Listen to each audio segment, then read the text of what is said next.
歡迎嚟到我 Kylie Share 嘅 channel。今次咧就係我頻道咧，終於都1週年啦。所以咧，今次咧就係去翻呢個頻道咧，我第一次去嘅地方就係台北啦。好啦，I'm coming。今次我係乘搭中華航空，我哋首先就嚟睇下佢哋嘅飛機餐先啦。而我覺得最好食嘅呢，就係佢呢個梧桐號同 Care Bears 合作嘅呢一個烏龍茶。而機上呢一個午餐滷肉雞飯呢，就認真麻麻啦。經過機程大概1個半鐘呢，我哋呢就終於抵達呢一個台北嘅桃園機場啦。好，終於都抵達呢個台北機場啦。咁呢，台北呢果然係好熱門嘅地方，睇幾多人。頭先排隊過關呢都差唔多等咗成半個鐘嘅。咁呢，我而家第一站呢，我就諗住去呢個桃園附近嘅 Outlet， 因為呢其實我都係未去過嗰個華泰名品城，我就一陣間去到呢，就再睇下究竟係咪好好行啦，同埋嗰度有咩買啦，同埋有咩折扣啦。我哋嚟到呢度第一步呢，我哋首先呢就要去咗搭捷運先，去到最尾呢一個捷運站，捷運或者高鐵嗰個方向嗰度啦。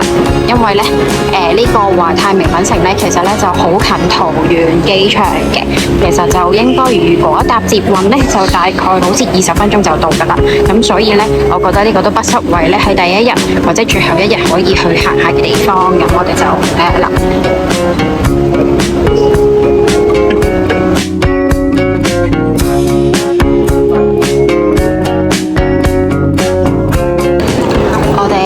咁就行到嚟呢一個機場捷運站啦。咁呢個機場捷運站就係 A12啦。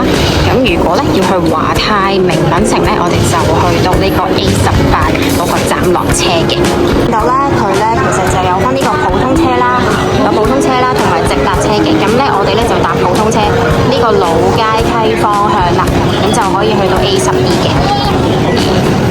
呢個第一航廈啦，我哋就要搭到去 A18呢一個高鐵桃園站嗰度嘅，係啦。咁車費呢度寫咗啦，係35台幣。好，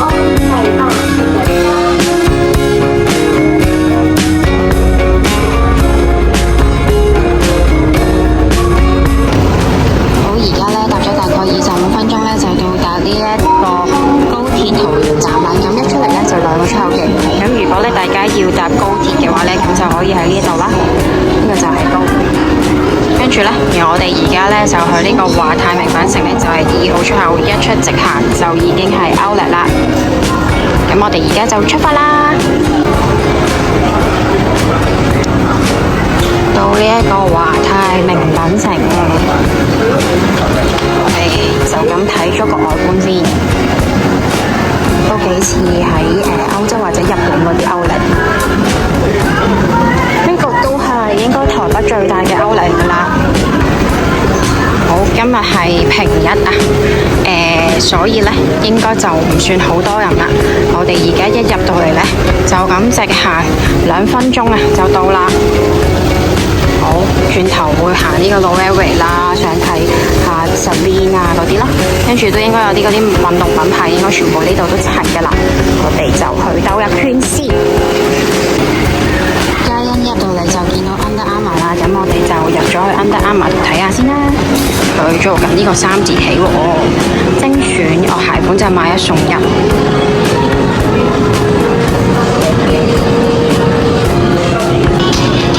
呢啲 hoodie 款呢就做緊7折，咁唔知台灣呢個Outlet嘅價錢係點啊？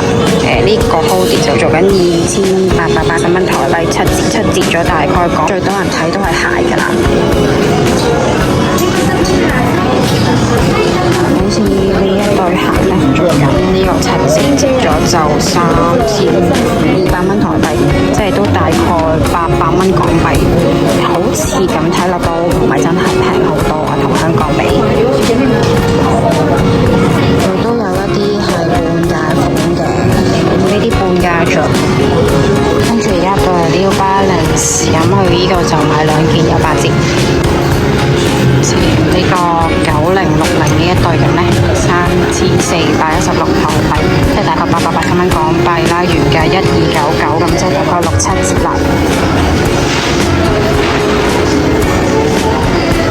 呢度大概都係6至7折嘅價錢啦。咁要再折得多啲嘢，係要買2對啦，好似香港歐力咁。10月台北嘅天氣好好，但係依然都係好熱啊，好似香港咁熱啊。原來呢個歐力咧，除咗呢一個數之外咧，呢度對面咧都仲有，都幾大喎，呢度都係啦，咁都仲有呢邊呢個數。但睇落呢邊呢度咧，都似係做係一啲運動嘅品牌，因為我見到譬如 North Face 啊嗰啲品牌喺度啦，同埋 Converse 啊，見到鹿園嗰度有個 Converse 嘅。Adidas 就3件起7折，如果買滿3600蚊就再減360蚊，即係再 extra 9折啦。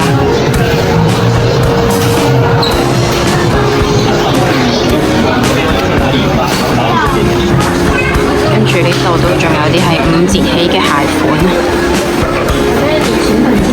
仲有啲5折起嘅鞋款。喺呢度咧都有 locker 嘅，咁有大嘅櫃啦，同埋有大嘅儲物櫃啦，同埋細嘅。咁咧佢咧細嘅咧就30蚊台幣，大嘅咧就60蚊台幣3個鐘嘅，咁每多1個鐘就20蚊。咁佢都係可以用 Yoyo 卡去俾錢嘅。如果大家喺出邊嗰啲locker 揾唔到位咧，可以揀揾呢喺洗手間有啲 locker 會多啲位嘅。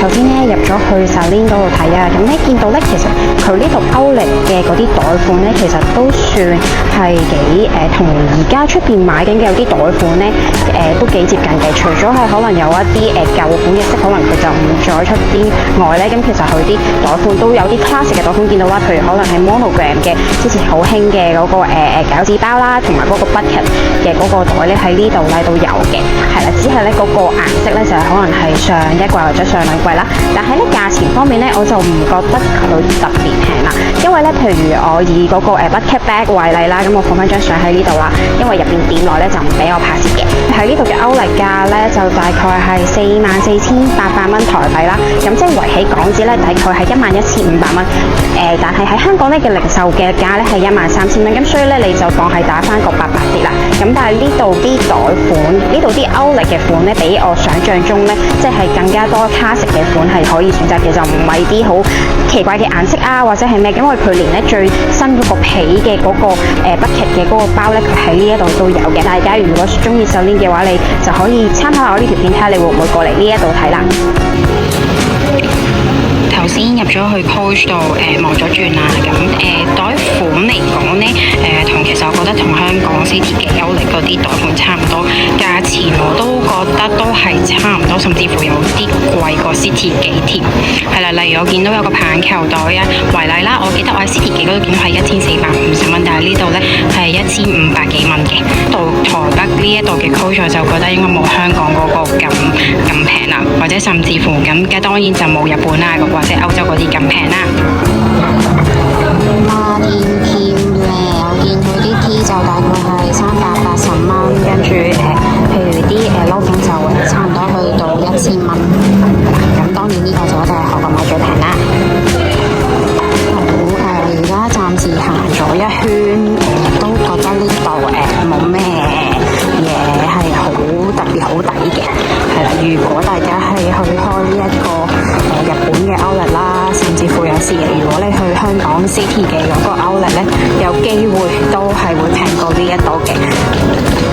係啦，不過就因為今次都係第一次嚟啦，咁所以都想嚟望一望睇下究竟呢個歐力係點嘅。係啦，同埋都可以分享俾各位觀眾睇。咁因為可能咧頭先睇得太多都係一啲外國嘅品牌，所以佢嘅折扣會冇咁大啦。而家我就去睇翻佢哋本地嘅呢一個鞋嘅品牌啦。呢個鞋款好似我喺呢一個韓國度都有見過類似嘅鞋款。咁我哋睇翻折扣先，3080台幣，而家就大概2000，即係差5折，都要400幾蚊。同埋佢呢間嘅鞋呢，其實就唔係真皮啦，都係仿皮啦，咁所以呢，都係可能睇款咯。好，呢個個背啦，2280折咗1480，買2件就有85折。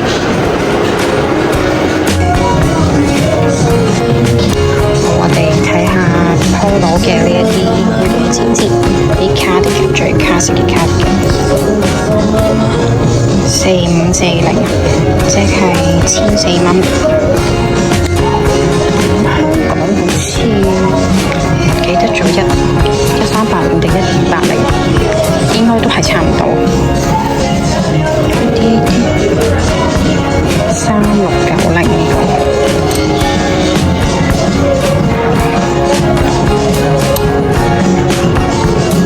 Polo 嚟講都好似係日本平啲，好似呢個短袖嘅呢一件冷衫款呢，我之前喺日本Outlet都買過，係大概960蚊啦。咁呢度呢，就1060蚊，但係佢啲顏色都幾靚嘅。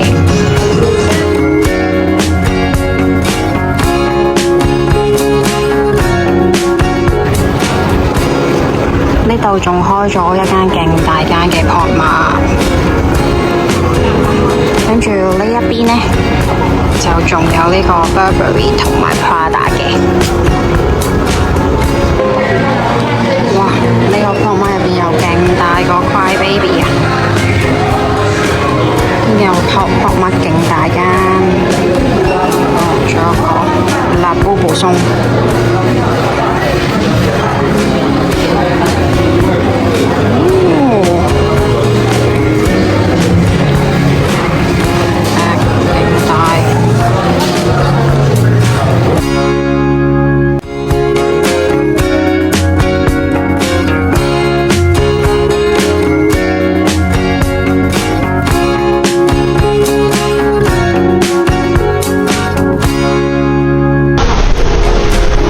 我好快咧就行晒呢一個華泰名品城啦 Gloria Outlet， 咁我就覺得咧呢個 Outlet 咧就喺價格上面咧就冇想象中咁平啦，可能始終台北佢都有稅啦，咁同埋如果你係買一啲外國嘅牌子，譬如可能我哋頭先睇過 Celine 啊、Coach 啊呢啲牌子咧，我就覺得冇特別平嘅，真係。咁同埋佢嗰個品牌嘅選擇嚟講咧都算多，即係譬如你想行一啲運動嘅品牌咧，咁呢度都齊嘅。但係價格就應該，我覺得其實同香港係差唔多，係啦，香港嘅Outlet差唔多，當然日本嘅Outlet可能就會再平啲啦。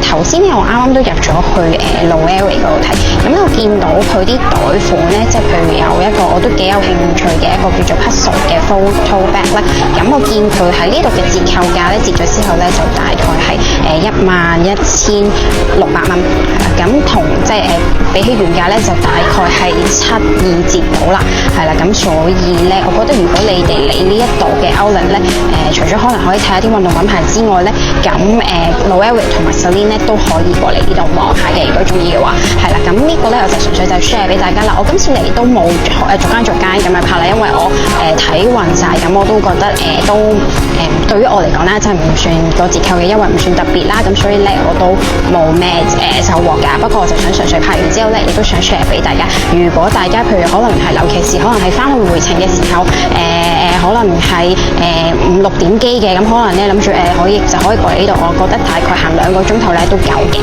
結果今次回程因為係夜機，見仲有少少時間，又唔知可以去邊度，結果又去多一次Outlet，就係搭高鐵去到桐園站。